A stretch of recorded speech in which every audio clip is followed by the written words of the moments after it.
Hello, everyone, and welcome back to the Big Brother Retrospective podcast. We are here today with the final retrospective of the retrospectives. We're finally going to be talking about Big Brother 26. Just a year ago, we were watching Big Brother 26. I'm your host, Taran Armstrong, and with me today to talk about Big Brother 26 is QT. How you doing, QT?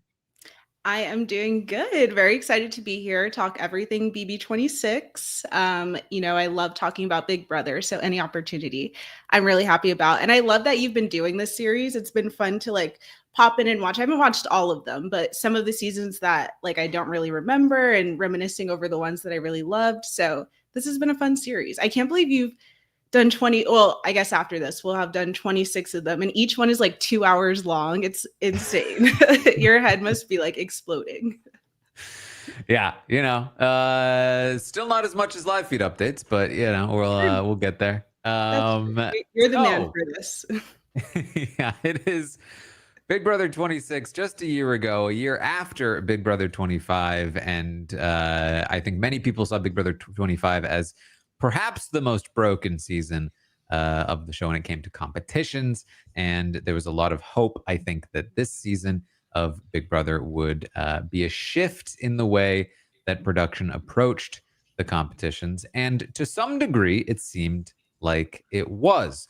But before we get too far into Big Brother 26, QT, I have to ask you, who do you think made it onto the poster for Big Brother 25? Top 3 players from Big Brother 25 on the board. Okay, let me think. Wait, why am I blanking on 25? Let me remember. 25 is the season that Jag won. Right. And it had a lot of people. I feel like if I name the people, yeah. I get it. Okay, wait, I just pulled up a picture of the cast. Okay, I'm thinking, I feel like we have to have Suri on there. Mm-hmm. America, maybe an Izzy snuck in there. It's pretty close. Okay. Corey. Both I was of gonna them. say Corey. I thought America would kind of stand for the both of them, but it makes sense. Well, it doesn't hurt that Corey was on the podcast that we talked about. He got to campaign for himself. He did not campaign against himself like like Brittany did when she was on the Big Brother 12 one. So yes, Suri, Corey, and America on the poster. It's a pretty fun one. Yeah, I like this. I love that Suri's like the superhero of it all. Mm-hmm. Missed that. All right. Well, we of course will make a poster for Big Brother 26. In fact, there will be, you might have noticed, there's one extra week between now and the start of Big Brother 27.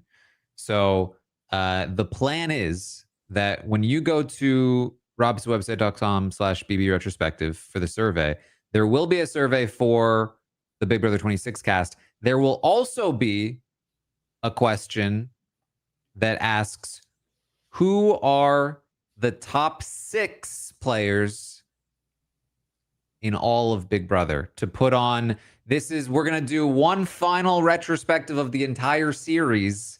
And we're going to, like Survivor does it, we're going to put 6 people on like the cover of the box set. And so I will list out all of the people who have been on the previous posters, who should represent Big Brother. That will be the question for next week. So make sure you answer that question on the survey. All right, let's get back to Big Brother 26 because it's obviously again came in. I think the fan base was pretty low, I think, coming into the season, feeling a bit like, are they ever going to change things up? We're hearing about a new twist called the AI Arena. That was crazy. And we know how popular AI is. So I hate it. From AI in the circle to AI in Big Brother was too much. I can't. Yes, Ainsley. And yeah, the circle had aired just prior to the season, and so Right. it comes up. It's like, man, Big Brother still late to the punch here. uh, but I think they did do AI maybe a little bit better than Circle did. Yes. Well, of course we have that like night one twist. I had the guys from Jet Lag watch the premiere of Big Brother 26. And so they got to see their impression of Big Brother was Ainsley and players trying to figure out if they should vote somebody into the game and all of that stuff. Of course, the twist was that they were given the opportunity. Will you vote to have this person come into the game? The people that voted yes got to compete in the good competition for a power. The people that voted no had to compete in a bad competition to be punished. And so ultimately, it was revealed that Ainsley was in fact not real, and that she was going to punish the people who voted against her. And here's the cast of Big Brother 26. Many of them voted no, as they should have. Right. Some of them anticipated perhaps there would be some kind of twist involved. Some of them just voted yes. And ultimately, we saw that Mackenzie and Quinn are going to win early powers from this twist. And Chelsea and Cedric are going to be punished. So that is the immediate result of. I think QT also lost the competition there. Sorry, I don't know what happened. Ainsley is trying to punish me because I would have voted no for her. Yes. So that was the immediate results here in Big Brother 26. But let's talk a little bit about the cast because I think that the initial impressions were that people are high on Quinn. They liked Quinn. People looked at Joey Rodriguez and they said Glenn. And but overall, this was kind of a cast that seemed light on fans, except many of them ended up being kind of like quieter fans. Like Brooklyn ended up being a big fan, and T-Core was a big enough fan. And you actually had a lot of fans, but I think the fans were perhaps not as like super fanny as they might normally be. And then of course you had players like Matt, who was like, I'm gonna take out the nerds on this cast. Clearly not a fan at all. Yikes. Fans being used generously, yeah, says Jeff. So this is the makeup of the season. The twist is the AI arena, of course, which is the competition at the end of the week, right before the eviction, where the 3 nominees, not 2, will compete in a final sort of last minute competition. One of them will be safe. The other 2 will be up for eviction. And this, to my memory, actually, was actually met with a lot of hesitancy, and I think rightfully so. I think that I was a voice of like, I actually think this could work if the competitions aren't so broken. But of course, given that the competitions had been broken for a while, I think it was very fair to be pretty skeptical of the twist. And also, to be fair, I think the way that it played out could have been more broken, even as it was, with Tucker kind of just winning a bunch of them. But it ended up being quite a popular twist. Yeah, I remember being very hesitant about it at first, like kind of how you are with like Battle of the Block or any twist that's new to the game that just seems like maybe we don't need this. It's just extra fluff for no reason. But I do think it ended up being a good twist. And even to your point of like Tucker was winning so many of them, I think the fact that it's still looked at as a good twist despite him winning a lot, I think he was just obviously very good at the competitions. I think that just proves how good it was. And I don't know, I feel like it gave like an extra dimension to the game that we haven't seen anything new in a while. So yeah, it was an interesting twist. I'd be interested to see them bring it back in some capacity. Mm.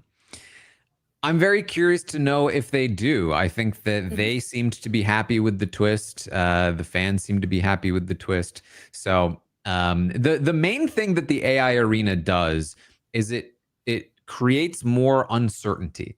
Um, that basically you can't lock in who's going home Mhm. until the competition plays out. You can lock in like, well, if this person loses or if this person wins, then we'll vote this way, and then if this person wins, we'll vote this way.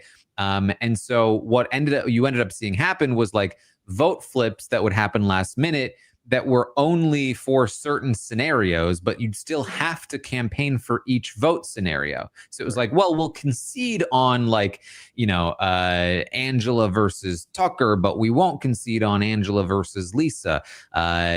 Just random. That was not a very significant one, but like, so you had like multiple campaigns going on at the same time.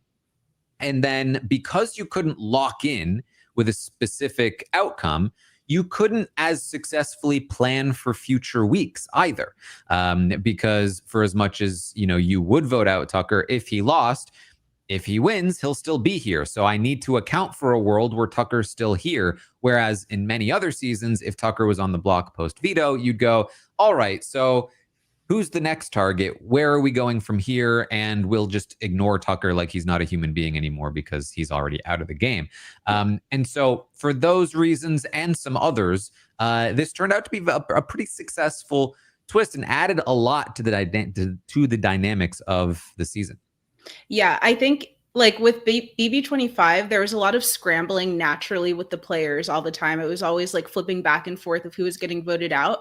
And I thought that was really fun in BB25, but something that like is not always replicated um in every season. So I felt like this was a way of like a game mechanic that allowed for there to be a sort of scrambling, quote unquote, that I think is fun. Like you said, it just adds like a dimension of not knowing, not being able to plan so far in advance. Cause I think a lot of times, even in watching your live feed updates all the time, there's a lot of times where you're talking about the house guests talking about things that are going to happen in 2 weeks because they've already planned for what's happening this week. And if this person wins the next HOH, this is what we're going to do.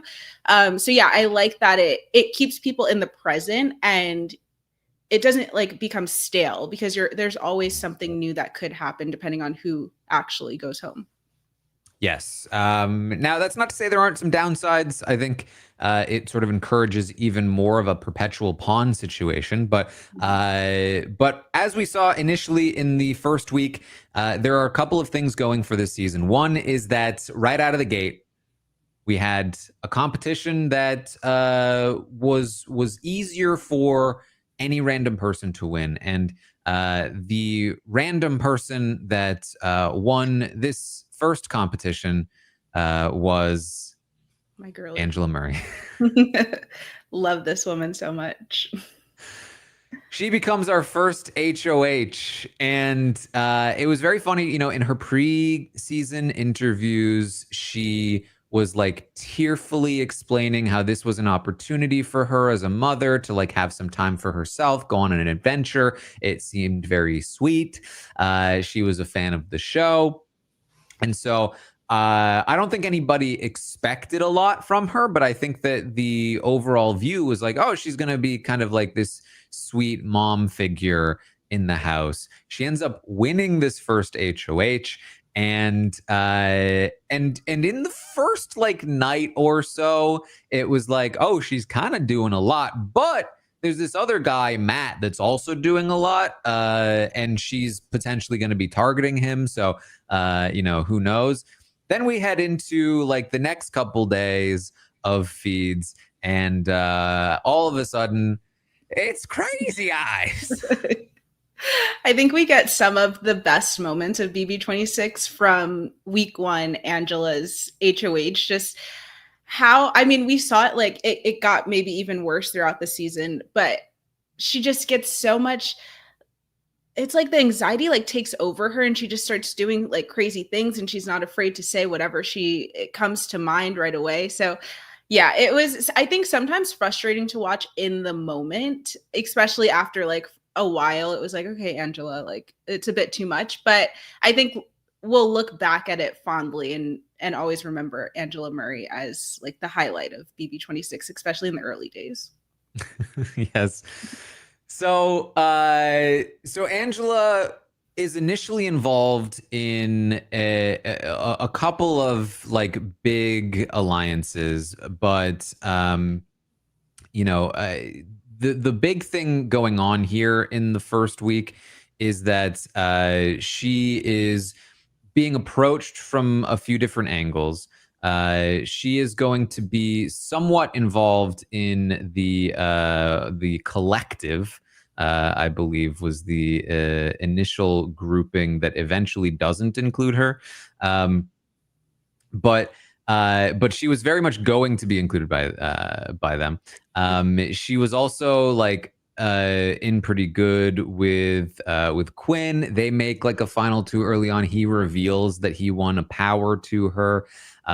He feels like he's going to, potentially play with her, and pretty quickly she develops this antagonistic relationship with the aforementioned, not Ainsley, but Matt, who I believe the issue was that he basically said to her like, "Hey, if you nominate me, I'm probably just going to win anyway, so don't do that." Right. And she was like, "Don't you threaten me." Yeah, I feel like there was two. I will say, like Matt and MJ, I remember in the first like day or two of feeds, were going heavy against Angela, like privately to everyone. And I remember as viewers, we were kind of like, why would you do this? She's the HOH. Why are you saying anything negative about her? Even if it is true or other people feel that, it's just like not the time to say that. So I felt like she had some kind of like reason to go after them. But yeah, as soon as Matt said that to her, it was like game on. He doesn't know who he just messed with. Exactly. And so the two sides of the house start to develop. It's Matt's side with people like Mackenzie and Leah and and Chelsea is there, and Quinn is there, and there's just a few people over on that side, but multiple people on that side are immediately kind of turned off by the way Matt decides to do things, and the fact that he's so clearly kind of like got his own core of people, and everyone else in his group are going to be like satellites to that. And so there's another side of the house that's forming somewhat around Angela, though it becomes clear that she's a little bit of a wild card in terms of like who you're going to get on a given day, where she is in the first few days of feeds going around to people crying and saying that she's paranoid about like this person doing this thing, and then they're like, hey, trying to calm her down, and then after they leave she goes to the camera, she's like, haha, that was fake, I was just trying to make them feel like I'm weak, and it's like, okay, all right. No, seriously, I'm like telling you that first week of feeds was everything because of her. Everything she was doing was just golden. I loved it. Mm-hmm. So this collective alliance kind of forms or starts to form, but and they invite Angela into it, but she says, I'm not going to be fooled by them. That's fake. They don't actually want me in the alliance. She then stays up all night thinking up a speech. She goes downstairs. Matt. She calls him crazy eyes. She says that they gave a great performance inviting her into that alliance for a low budget movie, and all kinds of other hilarious things.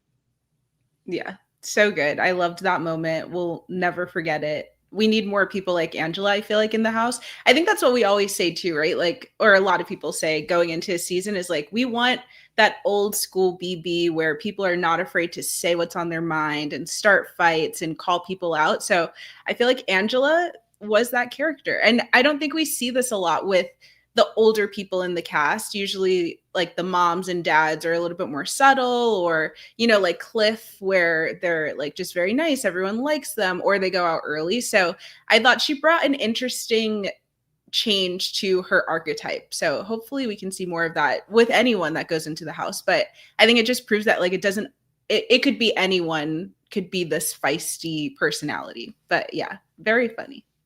Yeah, and I think most importantly for me at least was like, even if there was an Angela on a cast, the odds of them winning an HOH are so low in modern seasons that you'd never even give them a chance to shine and to show off their personality, which we luckily got from Angela in this first week. So the collective kind of forms anyway, just without Angela, who essentially declined the invitation in the most dramatic fashion possible. And another alliance also formed, this one more important ultimately, which was called the Pentagon, which of course consisted of Chelsea, Cedric, Cam, Brooklyn, and Quinn. Almost like the sort of JAG alliance before them last season. They were not very subtle about the way that they built this alliance. Cedric was kind of like, yeah, we've got 3, let's bring in a 4th, let's bring in a 5th. And so Quinn was pretty skeptical of this. He is going to talk to Brooklyn about it. And so Quinn and Brooklyn feel like the 4th and 5th brought into the alliance because they were, but they take different approaches with this. Quinn starts to sort of gravitate away from them and toward T-Core and Chemo, who we'll talk about soon. Whereas Brooklyn instead tries to sort of dive in deeper, and she ends up connecting with Chelsea and sort of winning Chelsea over to her side. They end up bonding more than Chelsea has bonded with Cedric or Cam. And so Brooklyn kind of dives in even deeper, while Quinn starts to sort of flirt with other alliances. Yeah, couldn't have said it better myself. So that's kind of where things stand. There are a couple of other loose alliances going on, but they're not super important at this time. Matt is going to be nominated by Angela alongside Chemo and Lisa. Lisa, of course, is going to have her own history with Angela over the course of the 2 weeks that she's there. But with Matt on the block, he thinks he has the votes because he thinks he has a bunch of allies, but many of those allies, like Quinn, like Chelsea, are not actually with him. Of course, Matt is, the replacement nominee after Lisa wins the veto, which is the whole thing. Kenny was an initial nominee. There's so many nominees in this season. I know. This is a crazy season to keep track of. We got to talk about Kenny too, who is another early boot here. The way I forget him, like when you said Kenny, I was like trying to picture in my mind who it was, because very forgettable character. Oh, so yes. Yeah. So Kenny, Chemo, Lisa were the initial nominees. It was initially this sort of like easy. Chemo hadn't really talked to anybody because he was a little too shy. Kenny was just kind of like, I'm here. I want to go home anyway. So go ahead. Yeah, didn't he like try to sacrifice himself for Matt? He like loved Matt so much. Yep. Yep. He took great offense to Matt being nominated. And Lisa also got off on the wrong foot with many of the people in the house, including, of course, Tucker, who took great offense to her statement that she was going to be the cook, and her tactic of using glitter in food and also anywhere else in the house. Yeah. So those are the initial nominees. Lisa wins the veto, and Matt goes up as the replacement. Matt, again, of course, feels like he should be good, but ultimately is going to be voted out here after Chemo wins a clutch AI arena competition. and Matt is blindsided next to his pal Kenny, who was like, "You're like a son to me." Yeah, that was at that point. It was like, I don't care who leaves. Like, let both of them go. Yeah. So let's talk a little bit more about Chemo, because he was an initial nominee here. Chemo was somebody who was a big fan of the game, and he struggled a bit initially in the house. He was not as social as some of the other players. However, he was very likable, and after being nominated, Angela really regretted it. And this will weirdly have lasting impacts in the game moving forward. But Chemo does win this clutch AI arena competition, and is also going to end up aligning quite closely with T-Core here.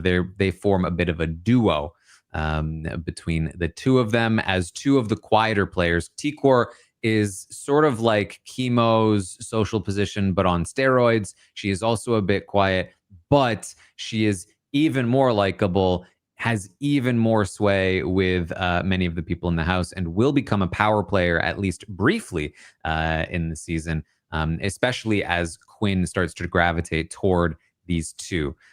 So I got to set that up here. Yeah, I remember when Chemo won that AI arena competition, the whole house went crazy, like just so excited. Obviously, not knowing if they were more excited that Matt was still on the block or that Chemo specifically won. But watching it as a viewer, it was exciting because Chemo goes in as one of those super fans, similar to Quinn, but just a little bit quieter about it. And I was really scared for Chemo because I thought he had a good understanding of the game, but like you said, just not very socially able to make things happen. We'll talk about it. I think he ends up getting his footing a little bit more, but never quite to the point that I would have wanted him to get. Like, I just remember the whole season being like, Chemo and T-Core, you have the right idea. Just go talk to the people, do the things that you're saying you need to do. And that was very frustrating, but fun to watch as a super fan of the show. I was excited to see him get in there and like get through the game a good amount, you know? Mm-hmm. Yeah.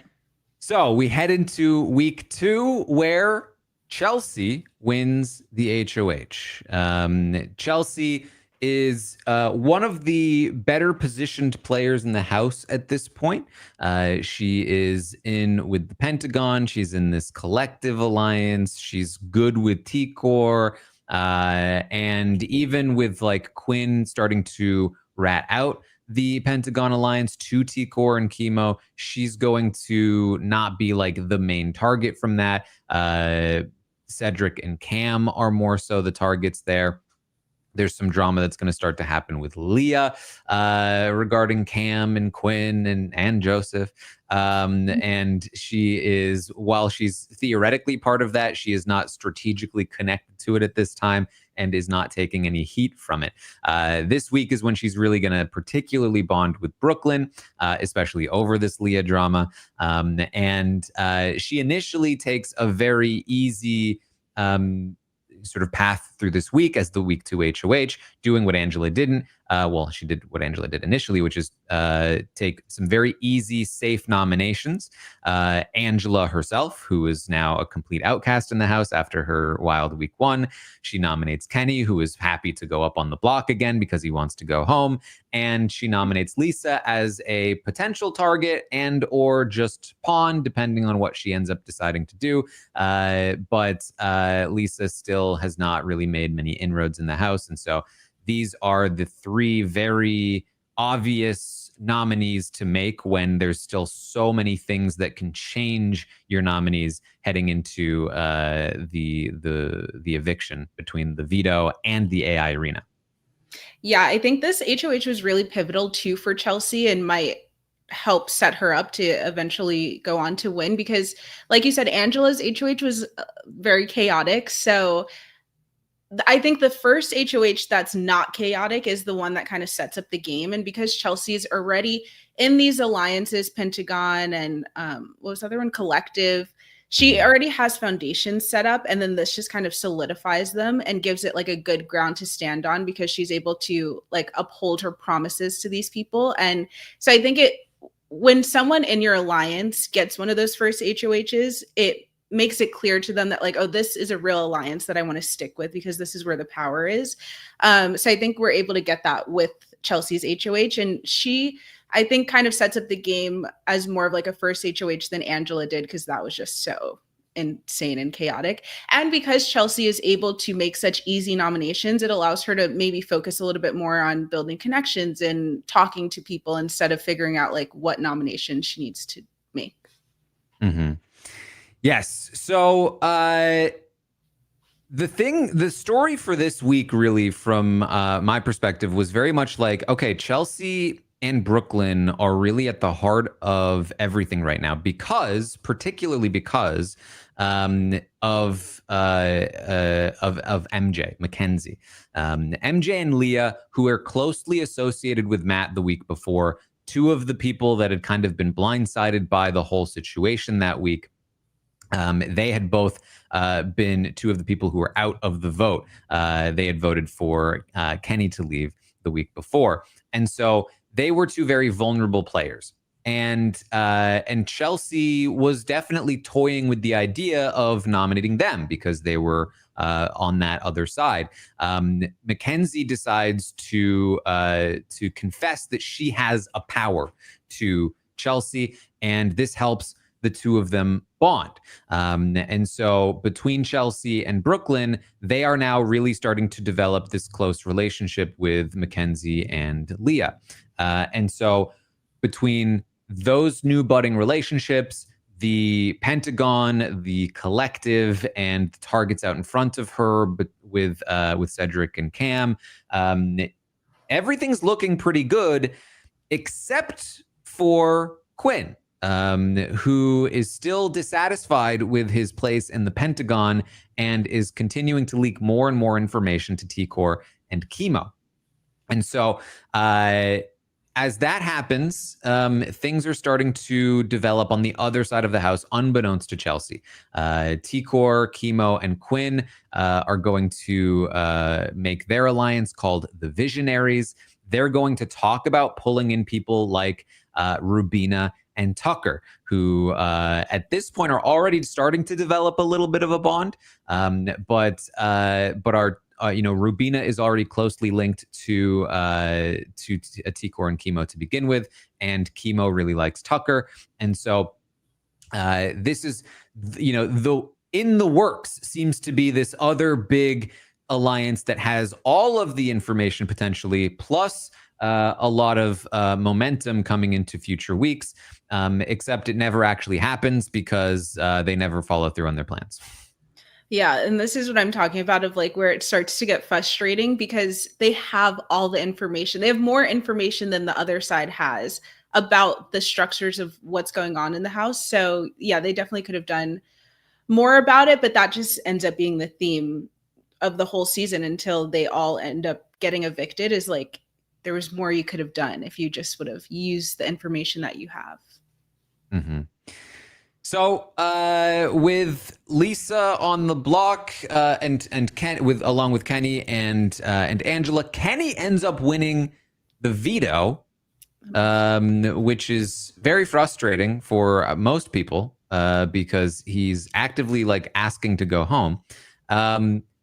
Kenny is going to use the veto on himself, which means that Chelsea needs to name a replacement nominee. And now that she's buddied up with Mackenzie and Leah, she doesn't really have any options. There's nobody left in the game that is a safe pawn that she would not ruin a relationship with. That is until Tucker says, "Oh, me, I'll do it. Put me in." Yeah, the first of many times he does this. Why does he do this? Nobody knows.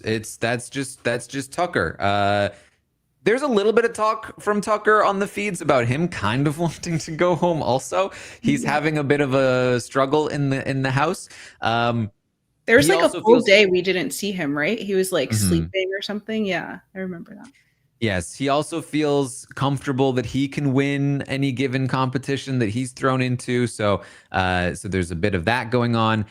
So this week feels very boring because all of the options are chosen for them for Chelsea, and it's just like everyone's just falling over themselves to be on the block. There is a little bit of drama when at the last minute Mackenzie and Leah make a random push to get Cam on the block. At which point we thought, or at least I thought, that Chelsea was just humoring them. And then, but then when Cam comes in, she's like, "So Cam, you doing this?" Yeah, that Cam was was like, "I guess so." And then she talks to Cedric about it, and Cedric is like, "I guess that can work, but what, you could also put me on the block." And she's like, "Okay, maybe I'll do that." And then it was like, what is happening? But then she just put up Tucker anyway. Yeah, that was crazy. I remember watching that live and being like, what is happening? And then I think right after she talks to Cedric, she gets pulled in to do the nominations. And so we're all like, what is happening? What is she about to do? Like, it felt like it would have been so easy to just nominate MJ or Leah. I didn't even understand really why she decided to get close to them, because they were the only two people that weren't on the right side of the votes the last week. So it felt like easy two targets, especially because they weren't in her alliances.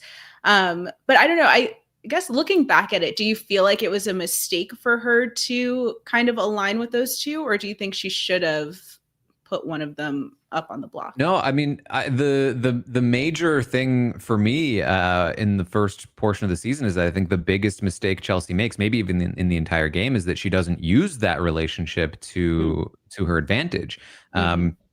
Her and Brooklyn have those two locked down, but spend sort of the rest of this week and the next not talking to them, complaining about how they're following them around and how they don't want to be like having to waste time with Mackenzie or Leah. And then it's those two key votes that end up being the reason why the Pentagon gets blown up and Cedric leaves, and Brooklyn and Chelsea end up on the block, and Chelsea is forced to really crawl out of a hole that she probably shouldn't have been in the first place if she had sort of pressed the advantage that she had.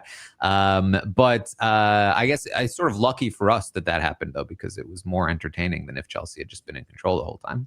Yeah, that's true. That's true. And then, to when Cameron comes up, and as viewers, we think that she's just going to be like, oh, these crazy people, this is what they said, but I'm not going to do it. Her like asking him and then him kind of saying yes. It was like, I felt like she could have used that too. Like, these are two people that you thought you were close to. Maybe you thought you were really close to Leah, but this is what she's trying to get you on the block. And like, it basically is okay if you go home.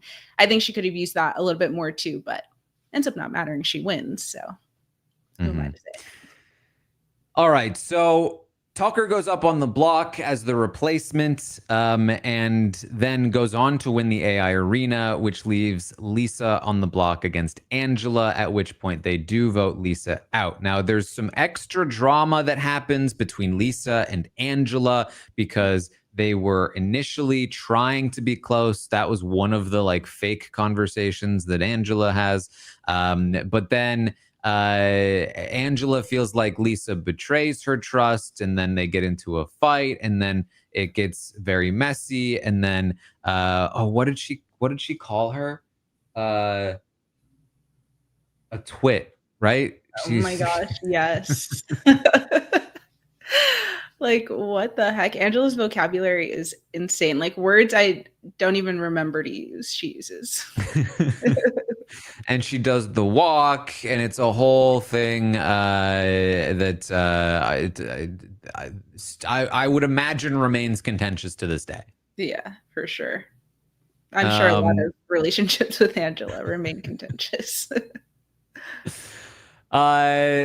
There's another person we have to really talk about here, which of course is Quinn. I've been mentioning him off and on, but his importance to the game really starts to kick in here as throughout Chelsea's week, he is really helping shift the power away from Chelsea and toward Chemo and T-Core. If they had just sort of grasped the reins of that power, things might have been different. But it doesn't exactly happen that way. He also is going to bond with Leah, who we should probably mention as well. I mentioned that Leah has been in some drama. That's because she's been sort of like many of the men in the house seem to have a crush on her, or at the very least like to flirt with her. And so Cam, so this is the Love Island portion of the podcast. Cam, who is in the Pentagon, who Chelsea seems to potentially have a little bit of a crush on, seems to also potentially have a little bit of a crush on Leah. They're flirting a lot. Another person has a crush on Leah, though, and that's Quinn, who is also flirting with Leah a lot, but less publicly. So now Quinn is starting to side-eye Cam, and it's giving him even more incentive to go against the Pentagon. In the meantime, there's a third party who is going to come in later, and that's Joseph, who also later is going to reveal that he also has a crush on Leah. This is not quite important yet, but it will become important later. Now, Cam is getting in trouble with Chelsea because he's flirting too much with Leah. And so when she talks to Leah, she is kind of being like, hey, Cam, you can't trust Leah. And Leah, you can't trust Cam. And in the meantime, Quinn feels like he's the one that's actually getting to Leah because he's talking to her late at night and they're making an alliance that they call what are they? The Snoots, and they have this like secret deal going on. He tells her about Cedric and how he feels like Cedric isn't a huge fan of her, and that's going to come back to bite him later on, because he has a secret final two with Cedric as well. But the one that Cedric is loyal to, but Quinn is not loyal to because Quinn doesn't think that Cedric is loyal to him, and so all of this is going on. And it should be, again, building up to a side of the house forming, but doesn't end up really happening that way because they never pull the trigger on it. Now, in the meantime, there are some more crushes going on, all centering around the aforementioned Tucker, because Rubina, Rubina has a crush on Tucker. And you'll never guess it, but there's somebody else who has a crush on Tucker. Leah has a crush on Tucker. Leah has a crush on Tucker? I don't even remember that. There's like so much going on. She has a whole thing about it where she confides in Rubina about it. And Rubina's like, oh, don't, just chill. And so I thought you were going to say Chemo. I remember Chemo's crush. That's the relevant one. Of course, eventually we get to, if I can find him, Chemo seems to have a crush on Tucker. And this spells disaster because Chemo, prior to the alliance that includes Tucker being formalized, leaks to Tucker that Quinn has a power. And this is particularly troublesome for Tucker because he has been adamant that he knows who has the powers. And he knows that Lisa has the power. He knows because he was trained by the CIA and he can read people. You can never be so sure of yourself on Big Brother or else you end up looking stupid. Yeah. So Tucker feels, I think, particularly burned by Quinn. Tucker starts to go on an anti-Quinn campaign. He's going to start to build up a new alliance with some bros, including Kenny and Cam and Cedric. They call themselves the Ballers or something along those lines. And this is sort of like an anti-Quinn alliance to some degree, but Cedric and Cam don't quite know that yet. It's not until Quinn has a conversation with Kenny about potentially working together that Kenny relays to Tucker, that then Tucker goes, this guy Quinn is dangerous, and then goes in a full-on anti-Quinn campaign, but that's the next week after this. So all of this is going on. It's a lot going on.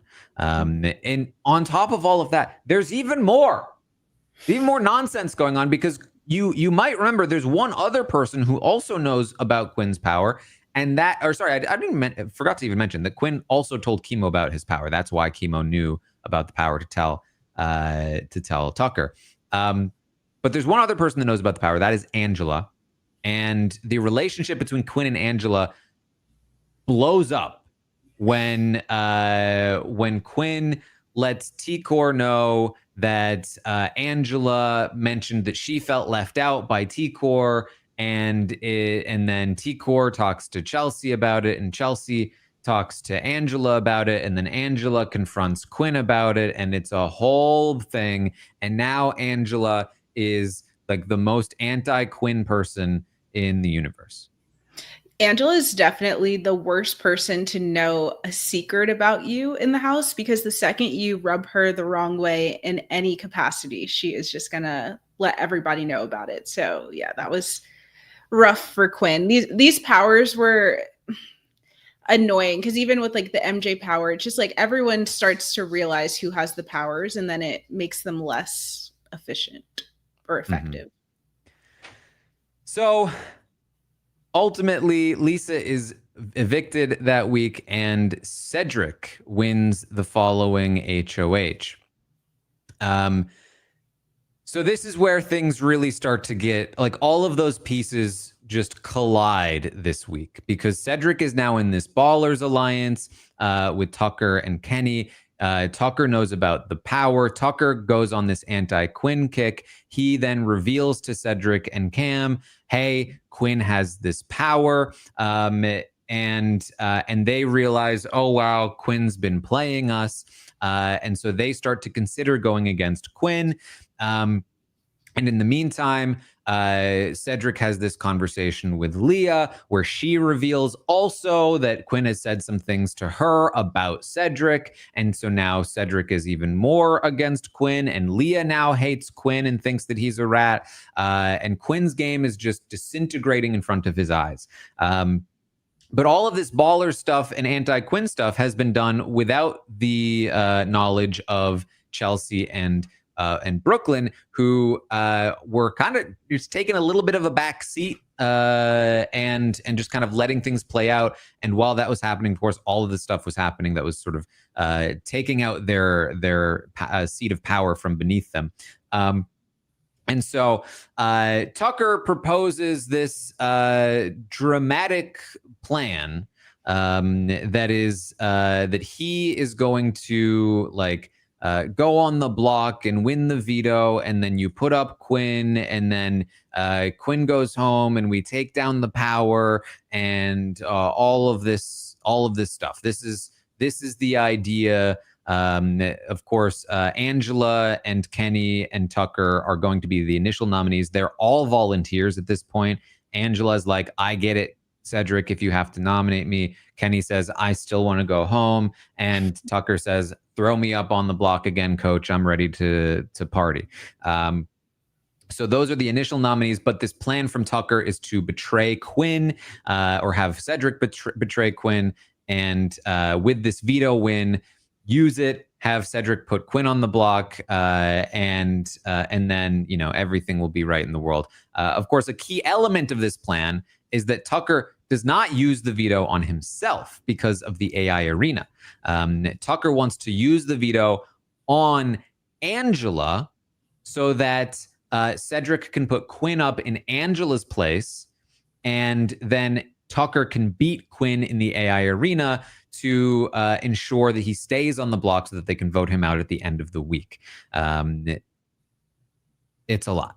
Yeah, a lot happening. I will say that I feel like part of the reason I like the AI arena twist is that it allowed for more things to happen with vetoes this season, because this ends up being like the most vetoes used in a season, right? It's like every week except for one or something like that. So sorry.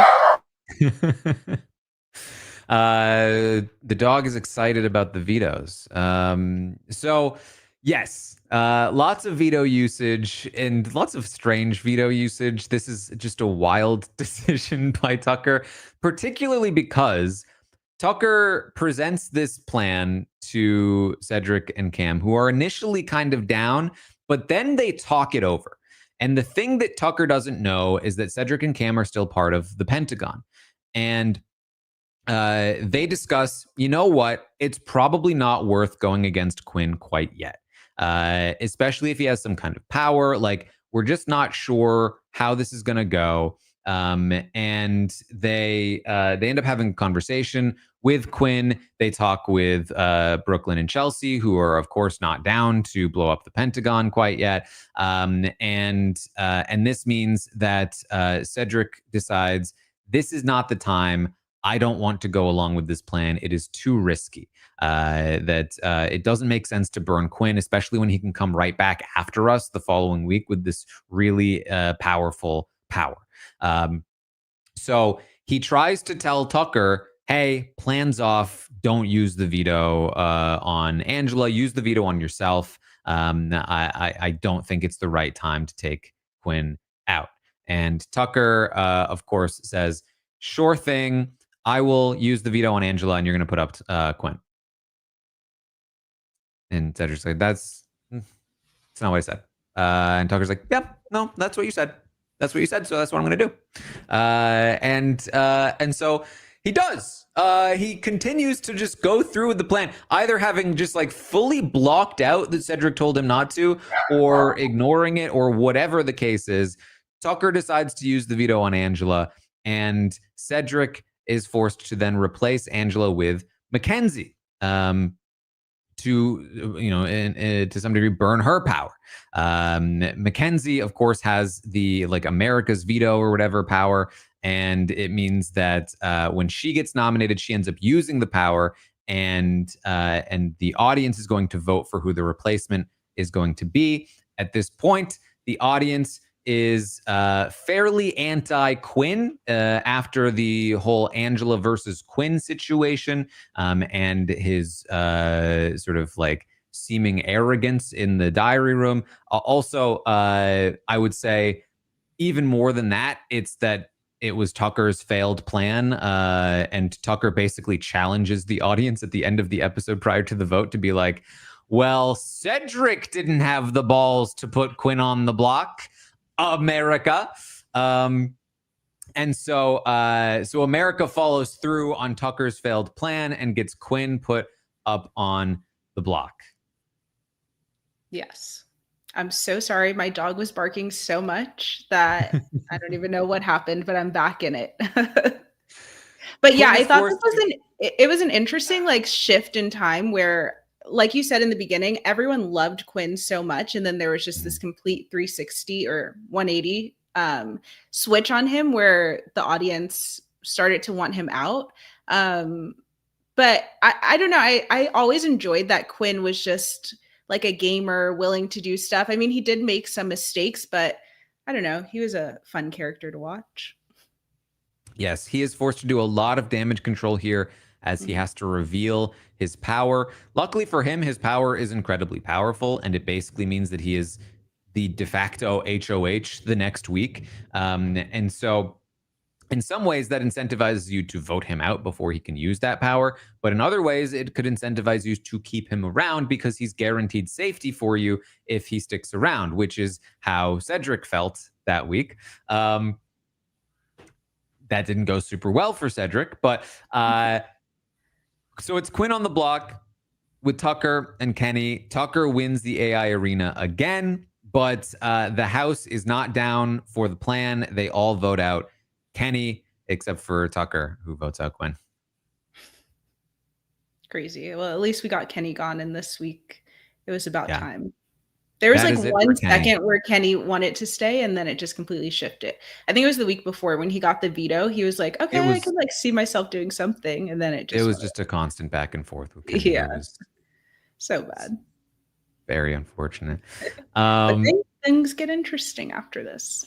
Things continue to get interesting because Angela goes on to win the following HOH, despite the fact that everybody knew whoever won HOH was actually in the worst position possible, because it just meant that they were wasting an HOH win and then potentially couldn't compete in the following HOH, except Jag gets to do that.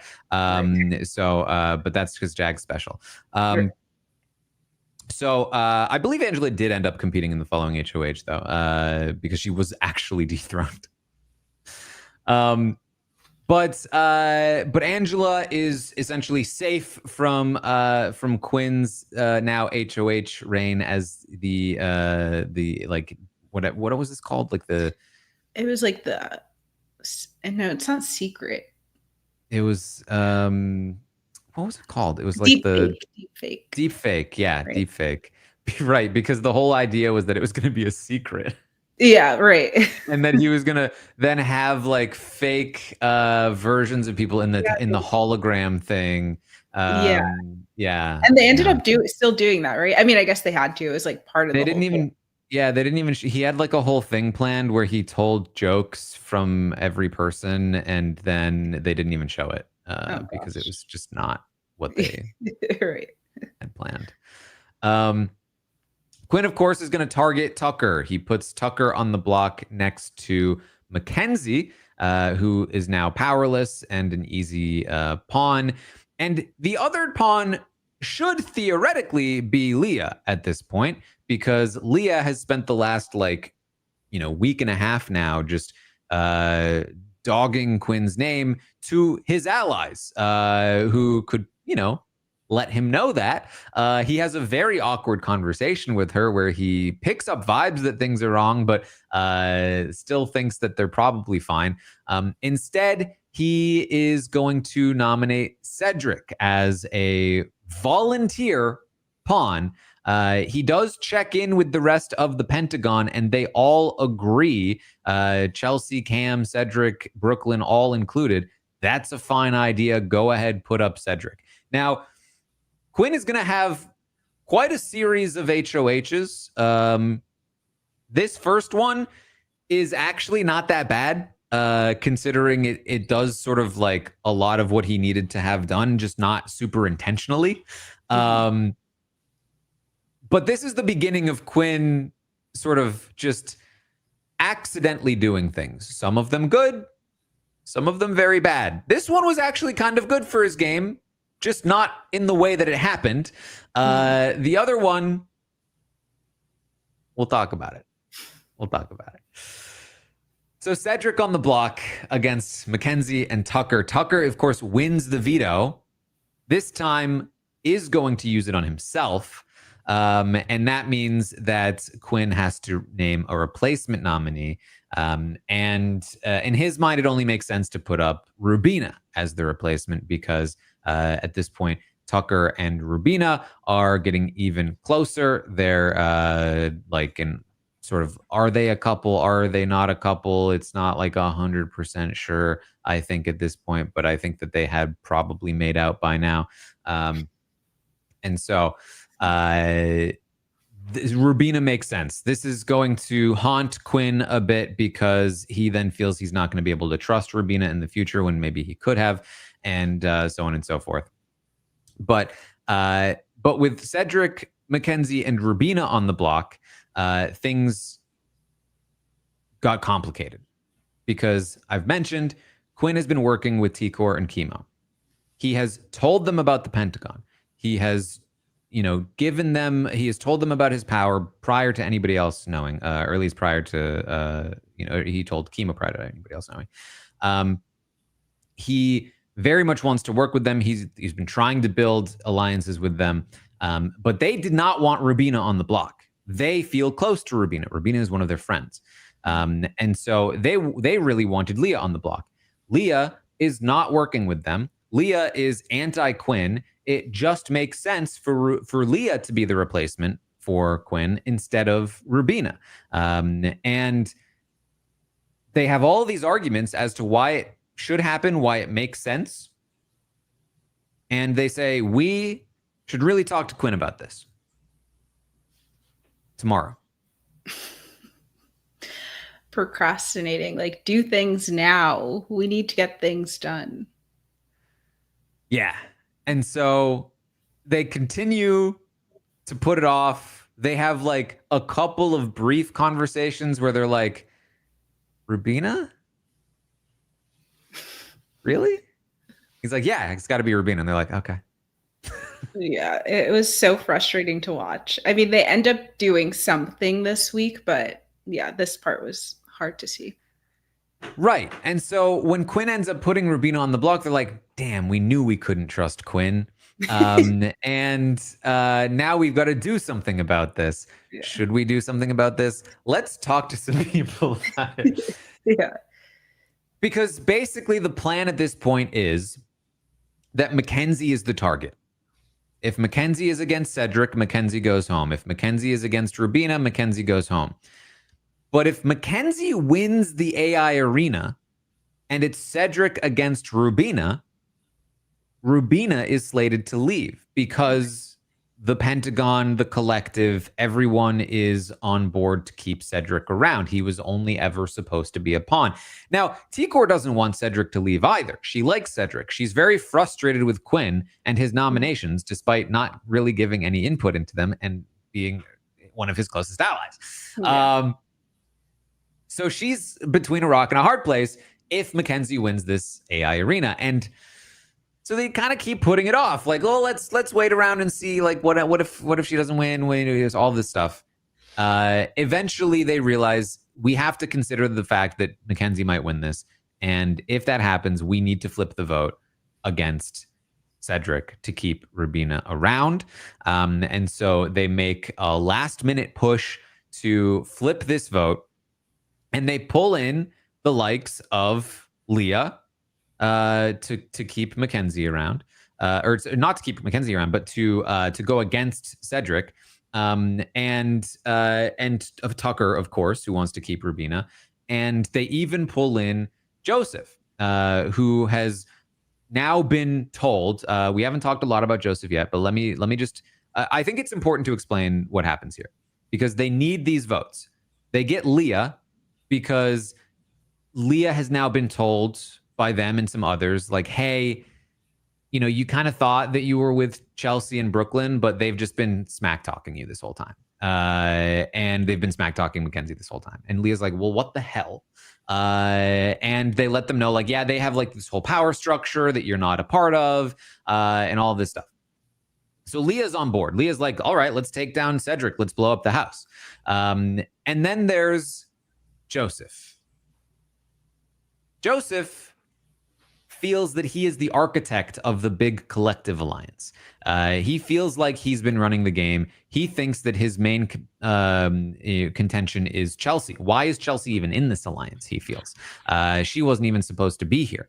And so, or was that Brooklyn, actually? It was one of the two of them. I think it was Brooklyn, right? I think it was Brooklyn. Chelsea brought Brooklyn in without telling him. Right. I think, yes, it was that Chelsea had brought Brooklyn in, and so he was mad at both of them. Or he was mad at Chelsea for bringing Brooklyn in. Brooklyn wasn't supposed to be a part of the alliance. What he didn't realize, of course, is that he wasn't supposed to be in the alliance. And so the information about the Pentagon really starts to leak out, and it helps flip Leah. It helps flip Joseph. Joseph and Tucker start to bond over being left out of this core group, and they are able to pull these votes over to take down Cedric if it happens that Mackenzie wins the AI arena. And wouldn't you know it, she does. By like the skin of her teeth, like so close. That was a fun one to watch too. Also, I feel like this whole flip has a lot to say about what we were saying earlier with Chelsea, and that she just did not keep a hold of MJ and Leah the way that she could have, because the fact that they were willing to flip, like, it just shouldn't have happened, you know, because Chelsea's the one that kept them safe off of the block this whole time, or when she was HOH. So yeah, that's like another thing to show how Chelsea maybe like let these relationships fall to the wayside too much. Yeah, especially because Mackenzie also, of course, in on this flip, because it's only relevant if she ends up winning the AI arena. She ends up voting for Cedric to leave. It's not even that beneficial to Mackenzie or Leah. Like, they don't get much out of this. Of course, Mackenzie's going to go on to like make the final two, but that's, I would say, largely because of her comp wins. And she ends up getting there with Chelsea, a person that she then is sort of voting against in this week. Certainly she should have been working with if if they had been sort of on the same page. Yeah. Luckily for Chelsea, this is definitely a wake-up call for her, and she starts really kicking it into high gear from this point forward. But this is a blindside for Cedric and for the entire rest of that side of the house. For the Pentagon, the Pentagon has been blown up, so to speak, and Initially, they don't really realize what happened. Eventually, they discover that Quinn was the leak, and things are not looking good, especially because Tucker, who was in on that blindside, is going to go ahead and win the next HOH. But let's talk a little bit more about Cedric here, as he is blindsided. I felt like Cedric was a promising player. He had some like good raw talent, but he was not super familiar with the show. He had kind of like done some TikTok research, I think, prior to getting on, and was just very young, and so made some like big errors. Primarily volunteering for the block. Yeah, especially after a week where he was the HOH that kept Quinn safe. So like seemingly he should be so safe the next week. He was like one of the only ones that showed his alliance, quote unquote, to Quinn. So yeah, it just doesn't even he should have steered so clear of the block. I mean, of course he thought he had all the numbers, but as soon as you think anything like that in Big Brother is when people go like, oh, what if we just do this? And with AI twists too, I think it's just so dumb. If you're not Tucker, someone who's winning all the time, and even for Tucker, it ends up backfiring. But you should, with AI twists, should probably never volunteer for the block, because there's so many factors that can get you eliminated. Even if, depending on who wins, who you end up next to will determine if it's you or them, because the other person ended up winning AI that would have gone home if they were next to you. So I think it's just, there's too many factors to even think about volunteering. Yeah. Now, the thing is, Quinn was not really a part of this flip. And afterwards, he's kind of like, you could have told me. Right. This is what I wanted to do. You did it without me. What is happening? And they're like, well, you put Rubina on the block. He's like, what do you mean? This was I was not supposed to? Yeah. This is never going to like fully recover, especially because as Tucker is the HOH, Quinn is going to remain in the doghouse. Now, Tikor and Chemo do work to keep Quinn safe this week with Tucker, especially because, like, even if they don't fully trust him, they know they certainly can't trust the likes of Brooklyn and Chelsea and Cam, who were part of the Pentagon and are now firmly on the other side of the house. There's some drama because Brooklyn is going to try to pretend like she was a vote to keep Rubina, because she had basically like broken the news to Rubina that she was going home after Mackenzie won the AI Arena competition. And then she gets blindsided and Cedric leaves. And then she has to go to Rubina and be like, the only reason I said that is because I was fighting for you and they told me no. And so it's actually their fault. And then they flipped without me knowing. Can you believe they flipped to save you without even telling me? And it was a whole mess, and really put Brooklyn in the site in the target in front of Chelsea, who took the opposite approach and was very much like, okay, I need to regain my bearings and, shore up my relationships and try to figure out how to move forward from here. That was one of my favorite moments in the whole season, is when right before the vote, Brooklyn goes and like sits Rubina down or whatever, goes and talks to her, and you can see it on the live where she's like, it's going to be you. I'm so sorry. And it's like, oh, Brooklyn, you are about to be shocked. And I was like, I want to see a close up on Brooklyn's face when the votes are read, because that was crazy. And then to even try to twist it, like, I don't know, that was just Brooklyn definitely took the wrong approach. It was really fun though, seeing the two roads you can take, the Brooklyn approach or the Chelsea one, and seeing how that worked for them. Obviously, Chelsea's approach was so much better. And I think that's really when it solidified to me, or I started to understand Chelsea's game and feel like she was a really good player, because she was able to get back into the good graces of people. And I think sometimes you have to put your pride aside, and because you were blindsided, you want to feel prideful, like, well, why didn't you tell me? Why didn't I know? And that's what how Brooklyn approached it, and I think is the wrong way to do it in Big Brother, where Chelsea kind of like put her tail between her legs and was able to make amends with some people and move forward in a better position. So definitely a study in, if you ever go on Big Brother, what not to do and what to do. Mm-hmm. So with Tucker as the HOH, he is going to feign like he is targeting Quinn, but in reality, he's been kind of talked out of it, and instead is going to make a secret deal with Quinn, one that Quinn then reveals to Brooklyn, thinking Brooklyn's still on his side, but then Brooklyn slyly outs that, and then Quinn gets in trouble with Tucker, but it doesn't actually matter because it still doesn't change Tucker's mind. He's still going after Chelsea and Brooklyn. He wins the veto. He uses it on Quinn and puts Chelsea up on the block with Cam and Brooklyn. The remaining Pentagon members are now going to be fully targeted here. In Tucker's mind, this is either Brooklyn or Chelsea being evicted. Cam is not the target. And so if, you know, with T-Core and Chemo pushing for Brooklyn, he is happy for Brooklyn to leave. But if Brooklyn wins the AI Arena competition, he really wants Chelsea to go. This is not what T-Core and Chemo want. So, of course, they are going to have a conversation with Tucker about this tomorrow. I'm telling you, it's like just a pattern that is, even in re-talking about it, I'm like, oh my gosh, I can't relive this. I'm traumatized.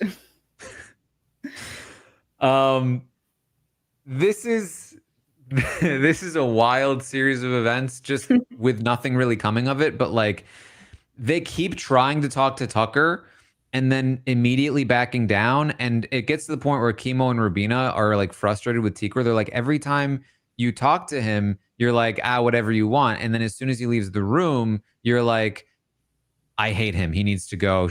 Chelsea needs to stay. And it's like, I feel like you need to like keep that energy. And so they make a couple of pushes. They eventually decide, maybe we just blindside him. Maybe we don't have to have the conversation. Maybe we just do the same thing we did last week and just blindside him and keep Chelsea and get rid of Cam.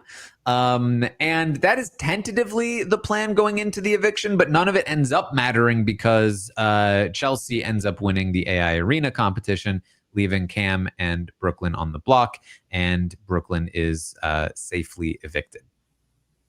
Yes, and I was very happy about this. It's crazy, the downfall though, from Brooklyn being in such a prominent position with such a strong seemingly alliance, and then it just kind of plummeted and led to her getting evicted the very next week. It's crazy. Mm-hmm. Now, while this week is going on, the new alliance that comes together is it was Frenzy was the 5-person thing, and then there was another one called like Sixth Avenue that included Joseph and like Angela. Basically, the core of the alliance is Tucker, Rubina, Chemo, and T-Core, with some loose additions like Joseph and and then at one point Angela, because she caught them talking and was like, "Can I be on the bottom?" Yeah. And yes, and so there's all of that stuff happening, but T-Core doesn't actually want to work with Tucker. And but Chemo kind of does, and Rubina's like in a relationship with him, and then Angela gets involved, and none of them want to work with her. They still kind of want to work with Quinn, but they also don't trust Quinn. Quinn still wants to work with Leah because he still doesn't know that Leah doesn't like him at this point. And while all of this is happening, they're really trying to work with Chelsea and protect Chelsea, who at this time in the game doesn't even realize that they want to work with her or any of that. And so like there's a lot of stuff happening there. Of course, Charcuterie Gate, as is pointed out in the chat, happens with Brooklyn. That's why you shouldn't eat somebody else's charcuterie stuff, something along those lines. And so the alliances are an absolute mess at this point. It's ripe for a player like Chelsea to come in and reestablish her power, because for as much power as Tikor and Chemo have here socially, they have this sort of soft power. They never solidify it ever. They never solidify any of their structures. They never lock down any of their positions. And so they are like holding all the power, but just waiting for somebody to come and take it from them. And so after Brooklyn leaves, Tikor goes on to win the next HOH. And this is when finally it's like, okay, Tikor, you are finally in the HOH. You have all of the power. There are people sobbing that you won this thing because they love you so much. It is time to lock down your power structure, to figure out exactly what you want to do. At this point in time, Tucker is clearly a problem because we've seen him win basically every competition he's played in for the last like 5 weeks. However, he is still in your alliance. You have, a few other issues in the game, but Tucker is somebody that you could take a shot at. You could also take out Cam, who is not really aligned with you. You could take out Chelsea, but she really wants to work with Chelsea, despite Chelsea not really working with her. And then you have, of course, like people like Angela and Leah in particular, who could be a very good target for Tikor because Leah is just does not mesh with Tikor and has never been a good number for Tikor. And she, Tikor could kind of like sync Leah with Quinn and just take that shot. And she's going to heavily consider it, of course. But Quinn vouches for her despite everything. It's a whole big mess. Okay. So this is the sort of situation coming into the week with Tikor. Tucker volunteers for the block. Can't. Then regrets it. But at which point it was too late. She's also going to nominate Cam and Mackenzie. And so this is, theoretically a fairly good set of nominations from her. This is, in fact, it's very funny that Tikor had such an issue with Quinn's HOHs because she actually had a very similar HOH to Quinn's, where she sort of accidentally takes out a big threat of hers, just not on purpose, theoretically. And it's kind of good for her game, but also kind of bad for her game because of the way it goes down. And of course, because of the way that the competitions spread out from here, because despite the fact that the competitions felt a little bit better this season, we are rapidly approaching the point in the season that we have for many of the previous seasons where I go, and from this point on, 2 people won the rest of the competitions. That's always so frustrating too. Yeah. Mm-hmm. Maybe this season, BB27 is going to be the one. It's going to be even throughout. We'll see. No, We'll see. So Cam ends up winning this veto. And it is, I think, like the one competition he wins all season. Crazy. You would think he would be such a big threat. Everyone wants to get out. It's really like the thing about the competitions in Big Brother 26 is that they were slightly more equitable, but not by a huge, like it was still mostly the same people that won the comps. It's just that it wasn't as obvious who was going to win them, which was just like we're eating crumbs and calling it like a gourmet dish. You know what I mean? No, literally the bars on the floor. It's like, because Cam didn't dominate, Right. we had a good season. All right. That's so true. But Tucker dominated instead. Like, what? Yeah. So, of course, with Cam winning the veto, he's going to take himself off the block. And Angela is sort of like the only real person that can go up in his place, unless it's Leah. But because Quinn is going to go to bat for Leah, Tikor decides she doesn't want to go in that direction. So final nominees are Angela, Mackenzie, and Tucker. And for a while, it was like, well, Tucker's obviously going to win the arena. So are we evicting Angela or are we evicting Mackenzie? And there was a little bit of talk back and forth about that. Quinn really wanted it to finally be Angela's turn, but a lot of other people were like, it makes a little more sense to go Mackenzie. And this is when Chelsea really started to kick her game into the right gear, because she recognizes that maybe they have the votes to take out Tucker if he loses this competition. And so she goes around, she gathers the numbers, she gets Quinn on board, she gets Mackenzie on board, and she even gets Leah on board, and just like that, she's got what she needs if Tucker loses this competition, which doesn't seem super likely at this point, but then he does. Dun, dun, dun.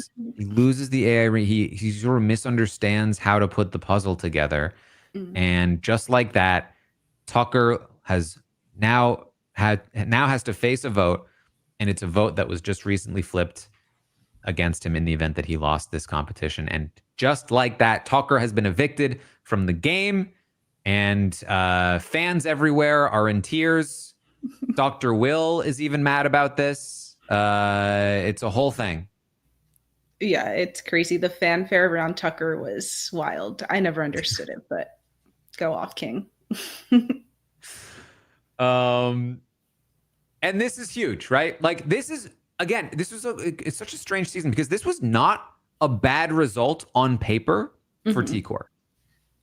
Tucker leaving means that she now has full control over Chemo and Rubina, and theoretically, she could still pull in Quinn, and she could still like have some influence now over Joseph. There's a lot of ways that she could pull Joseph in from here because Joseph was way too loyal to Tucker. Like, the problem with Tucker is that he was just way too close to comping out, and he had too many people that were willing to lose to him, like Joseph, like Rubina.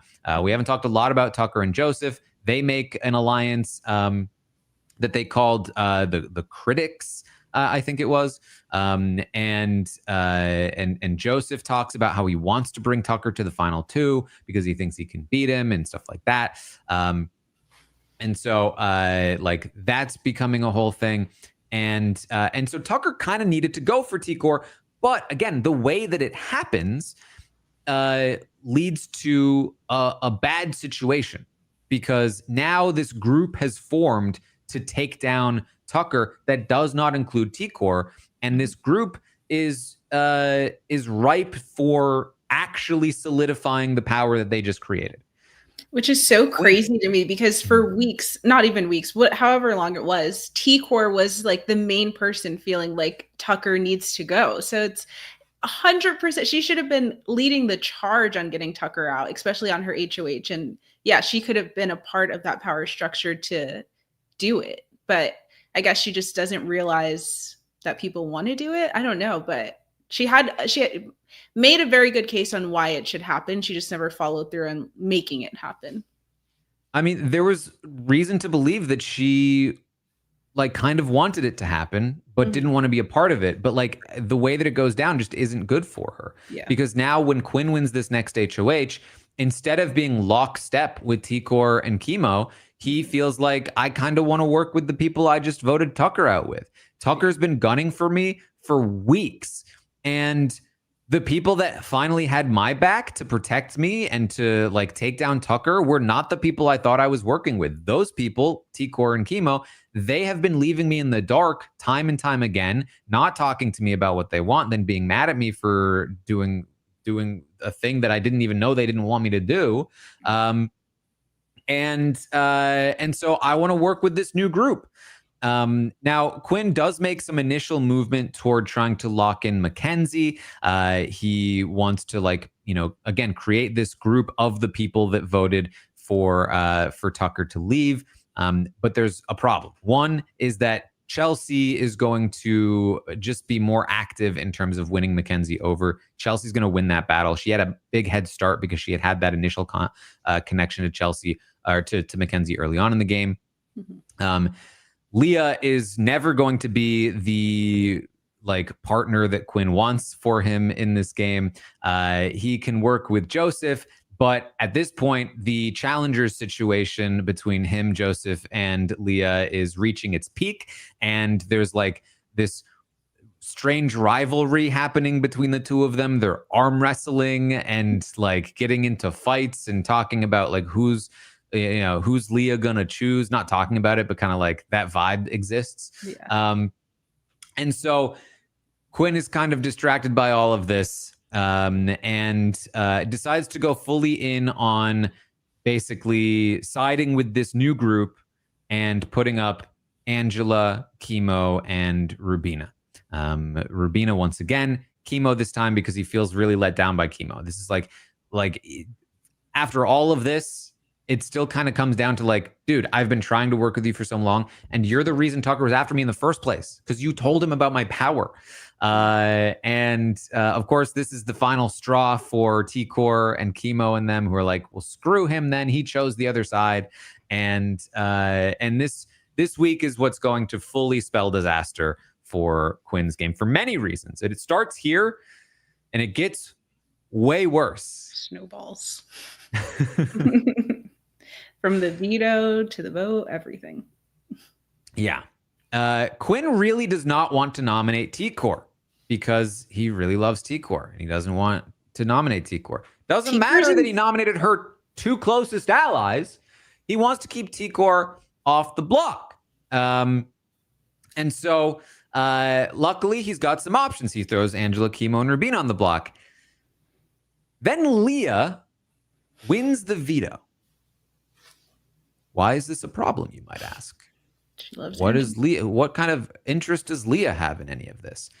Well, let's go back a little bit because the week before, remember, Angela and Tucker were kind of close. She wanted to be at the bottom with him or from him.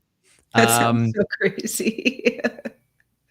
But the problem is that when Tucker was vulnerable, Angela went, I have to betray him.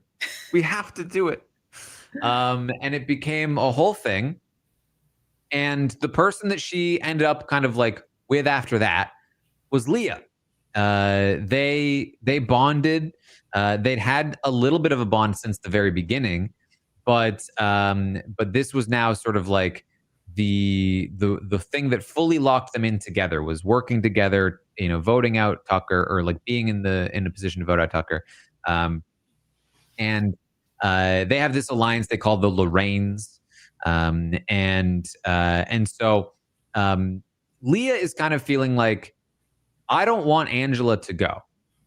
But Quinn did want Angela to go. He was like, this is my HOH. We're finally taking Angela out. I'm not that pressed about Chemo or Rubina. I want Angela gone. But Leah did not want Angela gone. And so when she has this veto, she's kind of like, use the veto, Quinn. And Quinn's like, please don't do that. That would be bad. If you did that, I don't even have any other options. I can't put T-Core up. I'm not putting any of the people that voted with me up. I'd have to like throw up Joseph as the pawn.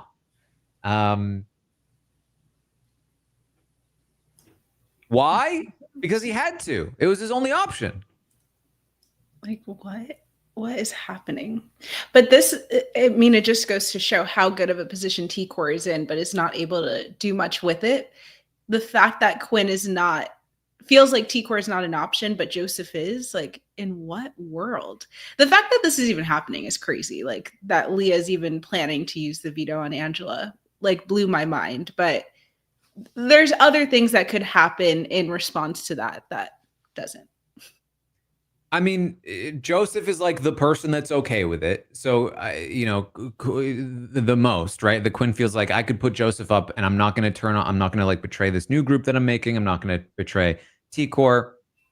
In part, it's also like deterrent for Leah. Like, I'm going to have to put up Joseph if you do this. Even though that wasn't really part of the whole thing. He spends an entire night trying to convince her not to do this. She does it anyway. And he is then in his mind forced to nominate Joseph. And Joseph is now up for eviction next to Chemo and Rubina. Now, Joseph all week long has been talking about his final two with Tucker and how he was going to the final two with Tucker and how he's been the best player in the house all game and how he's going to win all the jury votes.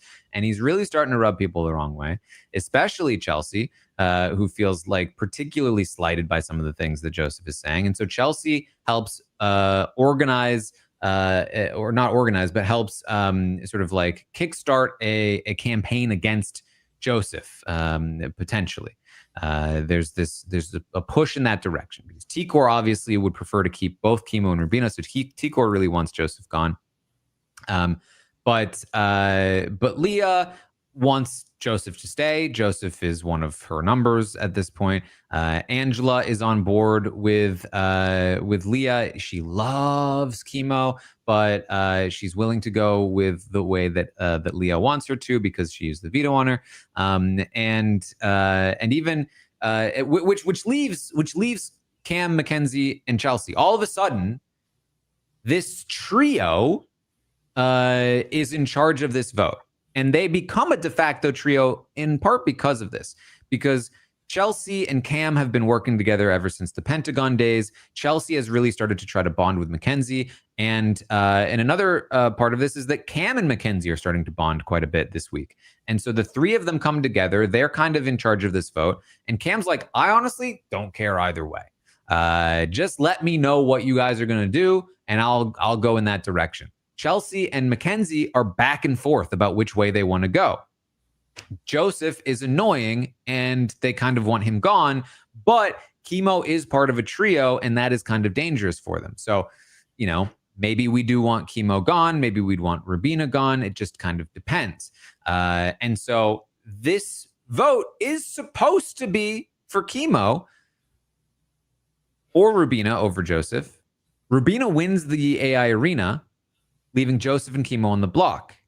Chemo makes a compelling speech, and according to Mackenzie and Chelsea, uncoordinated, they both just kind of decide in the moment that they're going to flip their vote because they can't stand to vote Chemo out. Yeah, that's crazy. I don't know. Seems very coincidental, but wild to see the flip in real time. Extremely wild. And this spells the end of Joseph in the game. Quinn is beside himself. Leah is incredibly upset. They have essentially screwed themselves over. I don't think it was a terrible idea for Leah to use the veto, but it was a terrible idea for Leah to use the veto if it meant that Joseph was going on the block. And it was a terrible idea for Quinn to put Joseph on the block. There were so many things Quinn could have and should have done with his HOH. And perhaps the absolute worst thing he could have done was take out Joseph. This was a disastrous week. One of the all-time bad HOH reigns. And I believe we even talked about it at the time. Is this an all-time bad HOH reign? Because it certainly is up there. Yeah, I mean, it's always bad when your closest ally goes home, but on your HOH is just insane. And for it to have flipped the way it did so randomly, I don't know, like things could have been locked in a little bit more, or, I mean, yeah, like he just should have never been in that position to go on the block. And what this does is it has now solidified a trio in Cam, Mackenzie, and Chelsea, who he was trying to work with, but have now blindsided him on this vote, and so are clearly not working with him. Yeah. It's kept the other trio of T-Core, Chemo, and Rubina in the game intact, who he just betrayed and targeted. And all that's left for him is Leah, who just used the veto against his will, and Angela, his arch nemesis, who he was trying to get evicted that week. He's so colossally screwed. Oh gosh, it's hard to watch his dreams fall like this. So the following week, Chelsea wins the HOH, and initially she is feeling like, I don't really want to target Quinn. I feel like not only did we just kind of do him dirty when he was trying to work with us, but he's also not that much of a threat. He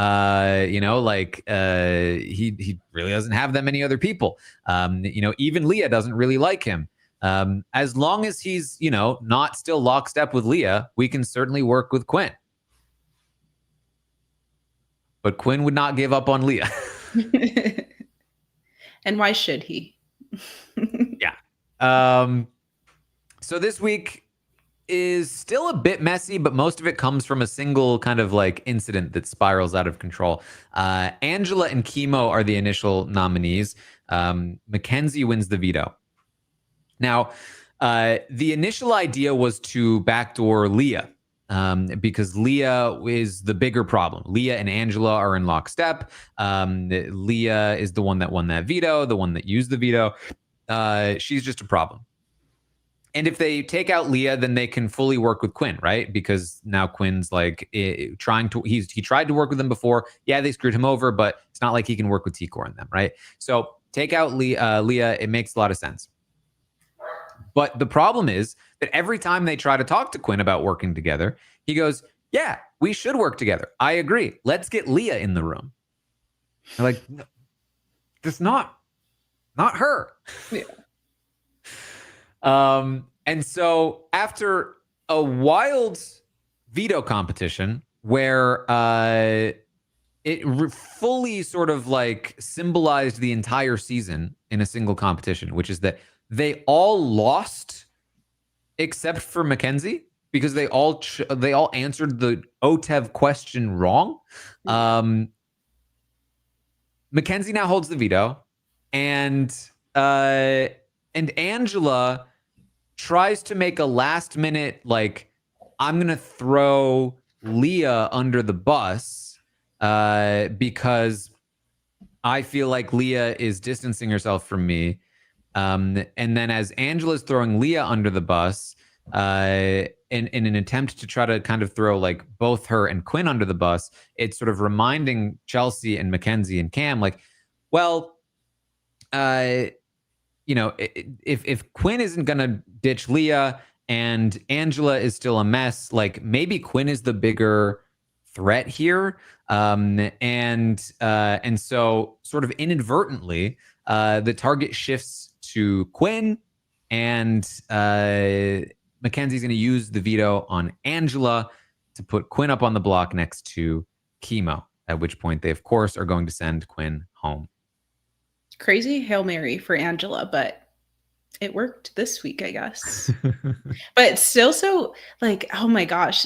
I mean, this is why this season, I think, is really good, is that there was so much happening at all times, and especially with the addition of Angela, she's like this chaos creator that you just can't predict what will happen. And so seeing that Leah just used the veto on you, and then now you feel like Leah is distancing.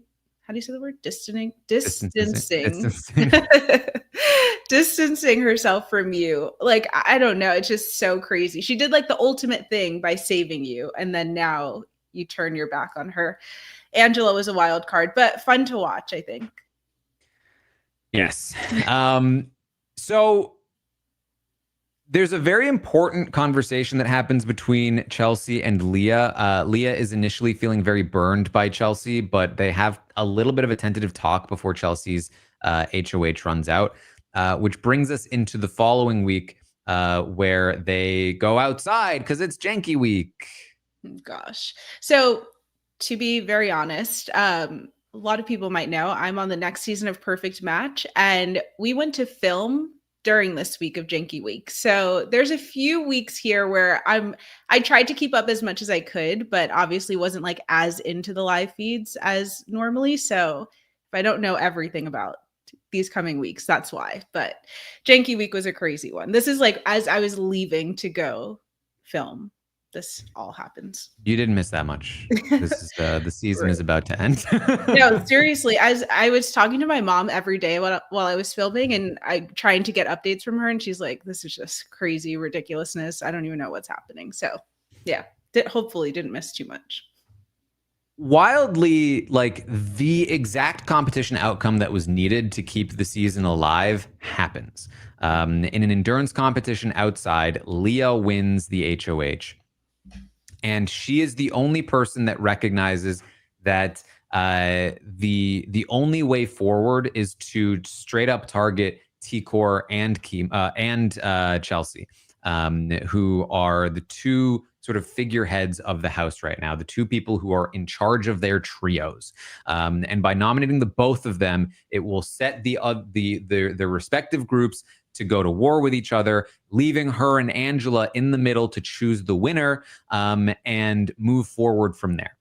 So Leah and Angela are back to being buddy-buddy after Angela felt like Leah was not on her side. They have a whole, like, the same day they have a conversation where it gets cleared up and Angela's like, I'm sorry, I shouldn't have thought that. Got it. Love that. So this is, Leah has straight up said, my plan, if I win HOH, is to nominate Chelsea and T-Core. And this would open the entire season wide open. Leah, it would be, at least from my perspective, a phenomenal move that would give Leah an opportunity to move forward in the game in a way that is not as doomed, especially if Chelsea is sort of the ultimate target of this situation. However, once Leah wins the HOH, she starts to back down. She starts to get worried about nominating both people from both sides. She'd rather choose a side. And also, instead of like outright putting up T-Core or Chelsea, she's going to put up like the other two and then maybe do a backdoor if they have the ability. And it's this hesitancy that, in my opinion, kills not only Leah's game, but the rest of the season. This is basically what happens. I have a question. How do you feel about the whole living outside for a week and how they've been doing that for the past few seasons? Do you feel like it changes what would have been done normally because people aren't able to have more like private conversations and everyone can see what's happening? Do you think it's a good twist, or we could do without? I hate it. I think it does make it harder to make big moves, but I think that I don't know that it would be like dramatically different, but I do think it does make it harder. More than that, though, it's just miserable to watch because the audio is terrible, and the conversations are a lot more sparse. It's just not fun. It's not fun for anyone. Very boring. It feels like you're just watching people. I mean, it feels like probably what it would be like to have live feeds on Survivor sometimes, where like they're just outside living, struggling, and it's hard to watch. Well, at least on Survivor, I imagine there's not planes flying by like every 2 seconds. That's so true. So Leah backs down. She ends up nominating Chemo and Rubina. And this plan is sort of like doubly exposed as like a bad idea. Or at least, what I should say is she has the ability to then sort of like bounce back from this, which is that there are 2 vetoes this week that Angela and her both end up kind of winning to some degree.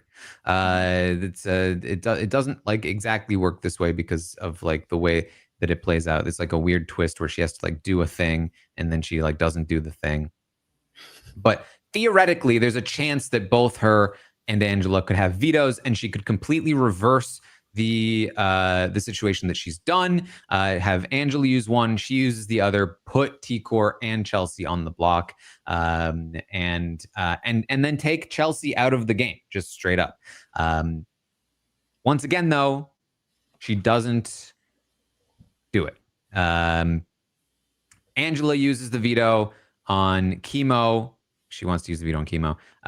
T-Core is the replacement, and they send T-Core home. So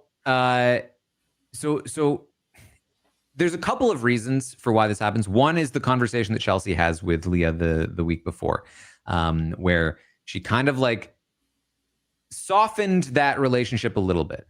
The other is that Cam really comes in clutch for Chelsea this week and pushes Leah hard, and has a lot of influence over Leah not going in that direction, because if she's going to target Chelsea, she's going to piss off Cam. And then, of course, the other person, Mackenzie, who I would say doesn't do as much active work as Cam, but has had a good relationship with Leah all season long. They've been a bit of a duo at times. And so in Leah's mind, I can work with Cam and Mackenzie by not targeting their group and take out, you know, people from the other group. But it's just, it was such a, like, even in the best case scenario, just such a bad decision, because by removing T-Core, she was removing any incentive that the other group had to not go after her or Angela the following week.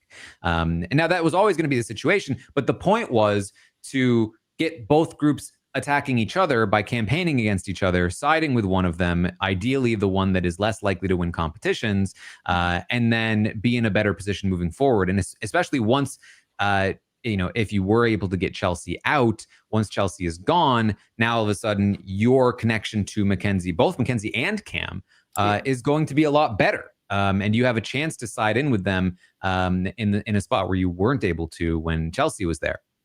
But Leah didn't really see it that way. And she ends up just targeting T-Core, which is really just doing, to some degree, Chelsea a favor. It didn't look so initially. In fact, there was a little bit of a glimpse of like, whoa, because Chelsea actually didn't want T-Core to go. And it was Cam and Mackenzie that sort of overrode her decision to take out T-Core. And this is because T-Core was just so attached to Chelsea. It was really beneficial for Chelsea to have T-Core in the game.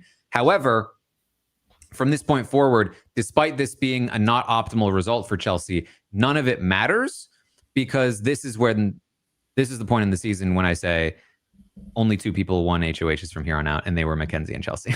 Yeah. Crazy.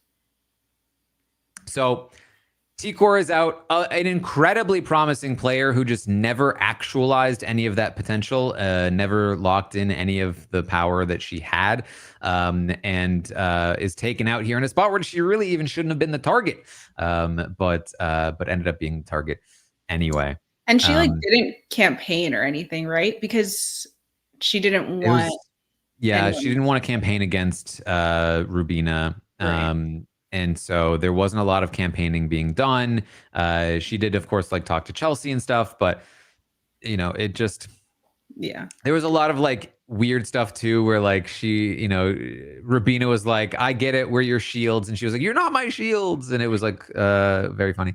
But yeah, it's this is a sad one. I loved watching T-Core the whole season, which is, I think, why it was so frustrating sometimes with her and Chemo. But I think she was a really good player in the sense that she understood everything that was going on and just like didn't have that ability to make something happen. I think maybe if she has someone other than T-Core as her, other than Chemo as her number one, someone that is willing to be more of like the mouth and the speaker of the duo, I think she can get even further. I think she just needed someone who was willing to put in action the things that she was thinking if she wasn't going to do it herself, you know? Mm-hmm.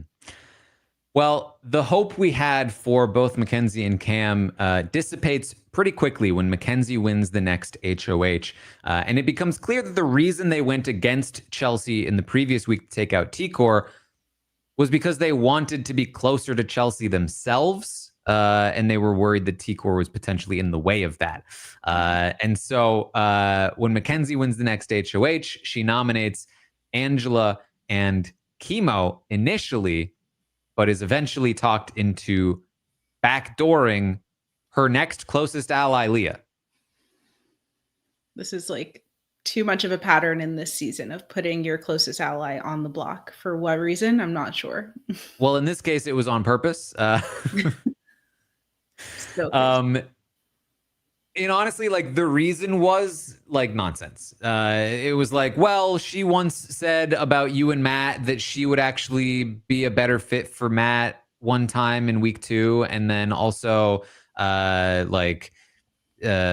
she's a bad person in the game and she should be taken out, and it's good for you for your game. This is going to be a good resume move for you. To be fair, Matt and MJ are still together now, so she knew. Are they? Yeah. I don't follow either of them, but somehow their TikToks come up on my For You page all the time. So love that. Well, Angela must be very upset about that. Yeah, well, that's what Matt's TikToks are mostly about, is Angela. So crazy. um, I mean, this is just Leah's decision sort of, for the most part, the previous week killed the rest of the season, but then this week was like the nail in the coffin. It was truly like Mackenzie could no longer win the game after doing this, and she was the like person who had the best shot at beating Chelsea at that point, because she had started to have a mind of her own and was starting to win a lot of competitions. It became clear that she was just going to do whatever Chelsea wanted her to. Don't worry, she's well aware of that, but it's actually not true. And Cam, of course, is a huge part of making this happen. It did benefit Cam to some degree, but that's not going to matter because he can't win a competition from here on out. And it's pretty straightforward from here. They vote out Leah, and they're just going to continue to trade competition wins for the most part moving forward. I mean, from the time, like after Janky Week, there are like 9 competitions, like 9 or 10 competitions left, and Chelsea and Mackenzie win all but one of them. The game just ends. Yeah. Unless Mackenzie decides she doesn't want to lose to Chelsea, the game is over. However, Mackenzie is going to remind us over and over and over for the next like 5 weeks that is all she planned to do, was to lose to Chelsea. And so this was one of the slowest and most dull final few weeks of a game maybe ever. Yeah, I remember getting back and being excited to like be back on feeds all the time and see what's happening towards the end of everything. And it was just like, oh, I do not actually care about watching this. I think I started just watching the episodes instead of the feeds because there was just nothing really happening. Mm-hmm. Yeah, it was day, I think, 67 when Mackenzie won that HOH, and then the finale was day 90. So it was it was a good like 23 days, a good 3+ weeks of just like waiting. Yeah. So wild. But I mean, Chelsea was just in such a great position too. And I mean, going back to that second week when Chelsea's HOH, and I talk about like, was it a good idea to get MJ and Leah on your side? Even though she doesn't nurture that relationship for the next few weeks, I think that really established what ends up happening later on, where MJ feels really connected to Chelsea. And with them going back and forth winning the competitions, there's just like there was like no path for Chelsea not to make it to the end. Mm-hmm. Yeah, and this is like some of the biggest drop off I've seen in terms of just like the community. Also, like people stopped watching the season. They stopped watching coverage of the season. Like people just weren't interested in the end game because it was so predetermined, like what was going to happen. And so Mackenzie takes out Leah, as we talked about. Chelsea wins the next HOH. Chemo wins the one competition, the one veto that is not won by either Chelsea or Mackenzie. But it doesn't really matter because Rubina is just the replacement, and they vote out Angela. Mackenzie wins the next HOH and veto, and they take out Chemo over Cam. They think about taking out Cam, but of course Chelsea is in charge, and it benefits Chelsea in her mind to keep Cam over Chemo, because at this point Chemo and Rubina both are looking to take Chelsea out, but they can't win a competition to save their lives. Chelsea wins the next HOH, Mackenzie wins the veto, and again they consider taking out Cam, but instead they vote out Rubina, bringing us to the final 3, where Mackenzie wins the final HOH and evicts Cam so that she can lose unanimously to Chelsea. And all the dogs in the cribs cried that day. Yeah, that was a tough one too for Mackenzie to lose unanimously to Chelsea. When was the last time we had a unanimous jury vote? It's been a while, no? Not too long. I mean, I think we just had it like what? This is season 26, so 23 was the last time it was Xavier. Okay, yeah, makes sense. And then before that, it was Cody. Yeah. But yeah, they've really been, yeah. Oh, I was just going to say, I think that like ultimately, I think there's a lot of discussion towards the end of whether or not Chelsea is like one of the greatest winners or not. And I feel like she overall just played a really good game and had a good sense of how to navigate. I think I wouldn't say she's like my favorite winner or one of my favorite winners, but what I like in a Big Brother player, whether they're a winner or not, is when they face adversity and know how to navigate it and get out of it. And I think that's something that Chelsea was able to do really well. And then also to like get people on her side and have them make decisions that maybe are not as beneficial to them as they are to her, i.e., Mackenzie, really. But yeah, I think overall she's a better player than a lot of people give her credit for. Yeah, it's interesting. At the time, there was a lot of criticism of Chelsea, Mhm. and I think the thing that I was saying was like, I think right now you're like in the midst of it, Yeah. but I think her legacy will only continue to build, and she'll be remembered more and more as a good player. Because I think the reason why, well, one of the reasons why, because we know we know some of the other reasons, Mhm. but one of the reasons why it she wasn't sort of like, I think, universally praised in the moment was that, as I said, nobody watched the end of the season, but everybody watched the beginning of the season. And the beginning of the season is where she made her mistakes, and the Mhm. end of the season is where she was like fully dominating. And so Right. like, I think in a lot of people's minds, they remembered the mistakes more than they remembered the dominance, because they weren't watching dominance because it was so boring. Right. And so I think that hurt her a little bit. But as I was saying at the time, I think as time passes, you remember more and more of the dominance. Even if you didn't watch it at the time, even if you weren't paying as much attention, you have to remember and recognize the just how locked down she had it, Mhm. from week essentially 9 on. Um, and that recognition, I think, will only continue to build her legacy out moving forward. I think that, like many top tier winners, I think a lot of people will be looking at like, what can she do on a return season? Mhm. But I think that undoubtedly she stands as one of the top tier winners of the show. And it would be a crime if she didn't return at some point.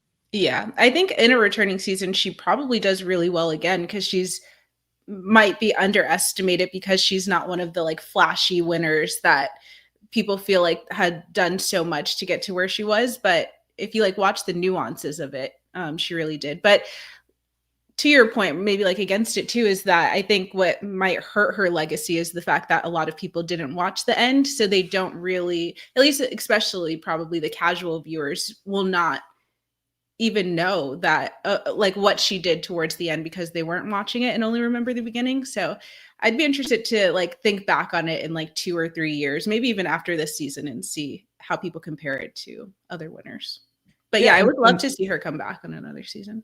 and this is the thing too. Like, we skimmed past those final few weeks because there was really very little of significance that was happening. Mhm. But that is where a lot of like, maybe not a lot of, but that's where some of the particular dominance, I think, came into play. The way that she manipulated MJ in those final few weeks was phenomenal. She just like fully was tricking MJ into believing wrong things about how the show worked, Yeah. into saying the wrong things to the jury, and all the while MJ is like, yeah, we're best friends and we would never lie to each other. Yeah. Even down to like Chelsea, I remember telling her that she like wasn't thinking of a speech or something. She was just going to thank Hmm. God or something like that. But every day you're watching her literally walk through her speech word for word. So yeah, I think she just has like a good game sense. And she, I think, is one of the people, right, that comes in as a fan of the show. Maybe not Hmm. as much as Quinn, but she had a good understanding because she was a fan too. And I think that helped her in knowing like what to say or what not to say to people. Yeah. And that's about it. That's Big Brother 26. QT, who should be on the poster for Big Brother 26? Should be on the poster. I think we have to have Angela on there because like her or not, she was just like the ultimate person in the season. So I definitely say Angela. What other two people? I'm trying to think of who I would want, not who I think people are going to say, because I think people probably will want Tucker on there, but nah, he like doesn't do it for me. So let's see. Angela, I think we put on there Chelsea. We have to do Chelsea. I don't know. The third person is kind of hard, like because everyone makes so many mistakes throughout the season, and I know it's not like totally about that, but I don't know. There was like so many people that I just could not root for most of the time. Let me think. Cam, no. I feel like the options are, I think you have to have Chelsea. Yeah. And then I think from there, it sort of depends. Cause like, I think a lot of people are either very popular or very unpopular. Yeah. So like Angela, obviously a possible top pick. Right. Tucker, obviously a possible top pick, but they also both have their haters. Exactly. Yeah. No, it's true. Then you have Quinn, who's obviously, I think, going to be fairly popular with this fan base, but also has, you know, his haters. Yeah. You have Leah, who is a big part of the season. You have T-Core, who is a big part of the season. So, like, there's a lot of possible contenders for the poster. I think Chelsea is the only person that like is the guarantee. Right. Like you have to have her on there. And then, you know, probably you put Angela there, and then probably you put Tucker there, but there's a chance that there's an upset that slides in. You know what I mean? Yeah, that's true. And maybe votes get split, and so someone else kind of rises above. Yeah, I'd probably say that though. I mean, for me, I would say Angela, Chelsea, T-Core, but I think instead of T-Core, it might be like a Tucker, like you said. Mm-hmm. Yeah. Well, you can go to robhasawebsite.com/BB retrospective to vote for who's going to be on the poster for Big Brother 26, and also who is going to be on the box set of the entire series. Who are the 6 players? What I'm gonna do is I'm probably gonna take like my anticipated top people from Big Brother 26 and put them on that poll as well. Yeah. So next week we will do a little bit of a whole series retrospective. We will reveal the poster for BB26 and reveal the box set cover for Big Brother with the top 6 Mount Rushmore players. So very interested to see QT. Mm-hmm. This is a stretch. Okay. Can we figure out who do we think are in contention for the whole series? Top 6. Okay. I think it's 6 people, you said, right? 6 people. Okay. Dan Giesling, right? Definitely goes on there. Easy. I don't know who was the top 3 of each season, so I'm just going on based on who I think like in the whole series. It's very likely that anyone you think of was made a poster at some point. Yeah. So I go Dan Giesling, Dr. Will. Mm-hmm. Tiffany, was Tiffany on 23? Tiffany was on 23. I could see Tiffany sneaking in there. Let me think. Taylor. We have to have Taylor Hale on the poster. Mm-hmm. Who else? I think you got to sneak Danielle Reyes in there. Oh my gosh. The fact that I didn't even say Danielle Reyes is like burned me alive. Like that is my favorite player of all time. So yes, Danielle Reyes. Was Nokomis on the poster? That's a good question. She kind of like changed the game, you know, with the 5-finger plan and all. So that could be possible. I actually don't remember. No, it's okay. Maybe Janelle. Do we have Janelle in there? Janelle was on multiple posters. Okay. So Janelle and a Kaser, that would be a fun one. I think everyone loves Kaser. Yeah, I mean, I think you got your easy ones like Dan. I think Janelle is going to be a top contender. Yeah. I think you could put somebody like Rachel Riley in there. I think obviously Danielle Reyes, Dr. Will, Taylor. I think makes a lot of sense. Yeah, you start to run out of spots really quickly. No, seriously, there's So some good ones out it'll there. be it'll be interesting to see who makes it on. Yeah, I'm excited to see who the top 6 is gonna be. This is a fun way to end it all, going into Mhm. 27. Yes. So next week will be the overall series retrospective, and then the week after that is the premiere of Big Brother 27. I can't wait. So fun. Is it gonna be a live premiere? Have they said that yet? Um, I don't think they have said that, and if they haven't said it, then I don't think it will be. Okay. But who knows? Because as far as I'm aware, they haven't mentioned anything about live feed starting immediately. So I Mm, don't think we are likely going to be going in that direction. Um, okay. apparently, Hamster Watch said today it is not going to be a live move-in. So Okay. I kind of am okay with that. I think, like, we've done the live move-in. I don't need it all the time I mean, anymore. night one feeds I think is the more important part of I it. know, yeah, I guess. That is the part.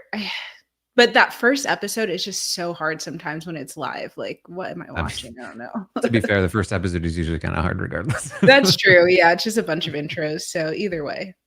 But I'm ready. I can't wait. This means summer is here, and I'm Mm, excited it's starting a little bit earlier too this year because I think the past few years have been starting later, like August, around yeah. August. So this is nice, and it'll end before Halloween and Thanksgiving and all of that stuff. So yeah.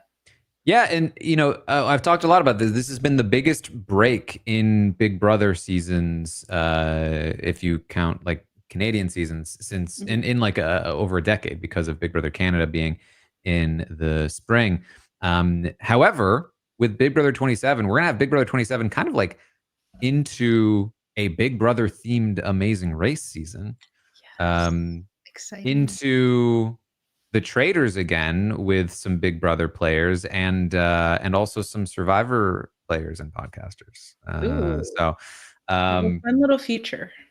we do. We have a nice little stretch here moving forward. I think. Yeah. So that's it. That's Big Brother 26. Cutie, thank you for coming on. Of course. Thank you for having me. I love podcasting with you anytime we talk about Big Brother. Hopefully, I can get on some live feed updates this year too.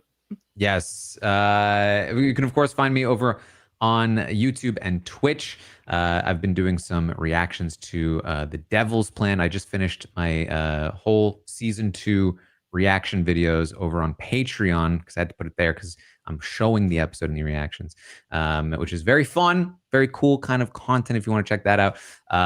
But find all that stuff over there. And in the meantime, check out everything else we're going to be doing for Big Brother moving forward. QT, where can people find you? Everywhere at Corey Tyler, QUORITYLER.